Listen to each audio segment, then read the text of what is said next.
জুলাই ২০২৪ ছাত্র জনতার গণঅভ্যুত্থানের প্রেক্ষাপটে বৈষম্যবিরোধী ছাত্র আন্দোলনের নেতৃত্বে এবং জাতীয় নাগরিক কমিটির উদ্যোগে আমরা বাংলাদেশের ছাত্র জনতা এই মর্মে ঘোষণা করছি, হাজারো শহীদদের আত্মত্যাগের বিনিময়ে অর্জিত এই নতুন স্বাধীনতা কেবল একটি সরকার পতন করে আরেকটি সরকার বসানোর জন্যই ঘটেনি। জনগণ বরং রাষ্ট্রে জেঁকে বসা ফ্যাসিবাদী ব্যবস্থা বিলোপের মাধ্যমে একটি নতুন রাজনৈতিক বন্দোবস্তের আকাঙ্ক্ষা থেকে এই অভ্যুত্থানে সাড়া দিয়েছিল, যেন জনগণের অধিকার ভিত্তিক ও মর্যাদা ভিত্তিক একটি রাষ্ট্র পুনর্গঠিত হয়। সেই লক্ষ্য নিয়েই আমরা জাতীয় নাগরিক পার্টি এনসিপির প্রতিষ্ঠার ঘোষণা দিচ্ছি। এটি হবে একটি গণতান্ত্রিক, সমতা ভিত্তিক ও জনগণের প্রতিনিধিত্বকারী রাজনৈতিক দল। জুলাই ২০২৪ ছাত্র জনতার অভ্যুত্থান আমাদের সেকেন্ড রিপাবলিক প্রতিষ্ঠার লড়াই সূচনা করেছে। একটি গণতান্ত্রিক নতুন সংবিধান প্রণয়নের মাধ্যমে আমাদেরকে সাংবিধানিক স্বৈরতন্ত্র পুনঃপ্রতিষ্ঠার সকল সম্ভাবনার অবসান ঘটাতে হবে। আমাদের সেকেন্ড রিপাবলিক প্রতিষ্ঠার জন্য গণপরিষদ নির্বাচনের মাধ্যমে একটি নতুন সংবিধান প্রণয়ন আমাদের অন্যতম প্রাথমিক লক্ষ্য।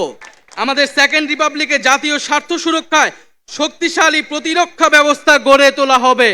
ভেঙে পড়া রাজনৈতিক, সামাজিক, অর্থনৈতিক ও সাংস্কৃতিক প্রতিষ্ঠানগুলো পুনরায় গড়ে তোলা ও তাদের গণতান্ত্রিক চরিত্র রক্ষা করা হবে আমাদের রাজনৈতিক অগ্রাধিকার। এর মধ্য দিয়ে কেবল আমরা একটি পরিপূর্ণ গণতান্ত্রিক রাষ্ট্র হিসেবে আবির্ভূত হতে পারব। আমরা এমন একটি রাজনৈতিক সংস্কৃতির বিকাশ চাই, যেখানে সমাজে ও রাষ্ট্রের সর্বস্তরে বিভেদের বদলে ঐক্য, প্রতিশোধের বদলে ন্যায় বিচার এবং পরিবারতন্ত্রের বদলে মেধা ও যোগ্যতার মানদণ্ড প্রতিষ্ঠিত হবে। আমাদের রাজনীতিতে দুর্নীতি ও স্বজনপ্রীতির কোনো স্থান হবে না। আমাদের সেকেন্ড রিপাবলিকের সমাজের পিছিয়ে পড়া জনগোষ্ঠীর কণ্ঠস্বরকে মূলধারায় তুলে আনা হবে। আমাদের রিপাবলিকের সাধারণ মানুষ, একমাত্র সাধারণ মানুষই হবে ক্ষমতার সর্বময় উৎস। তাদের সকল ধরনের গণতান্ত্রিক ও মৌলিক অধিকারের শক্তিশালী সুরক্ষাই হবে আমাদের রাজনীতির মূল মন্ত্র। আমরা রাষ্ট্রে বিদ্যমান জাতিগত, সামাজিক, লিঙ্গীয়, ধর্মীয় আর সাংস্কৃতিক মূল্যবোধ ও বৈচিত্র্য রক্ষার মাধ্যমে একটি বৈচিত্র্যপূর্ণ ও সমৃদ্ধ সমাজ বিনির্মাণ করতে চাই। আমাদের রিপাবলিক সকল নাগরিককে দারিদ্র্য, বৈষম্য, ক্ষমতার অপব্যবহার থেকে শক্তিশালী সুরক্ষা প্রদান করবে। আমাদের সেকেন্ড রিপাবলিকে বাংলাদেশের জনগোষ্ঠীর কোনো অংশকে অপরায়ণ করা হবে না, বরং রাষ্ট্রের প্রতিটি নাগরিককে সমান গুরুত্ব প্রদান ও সর্বোচ্চ সবার নিরাপত্তা নিশ্চিত করা হবে।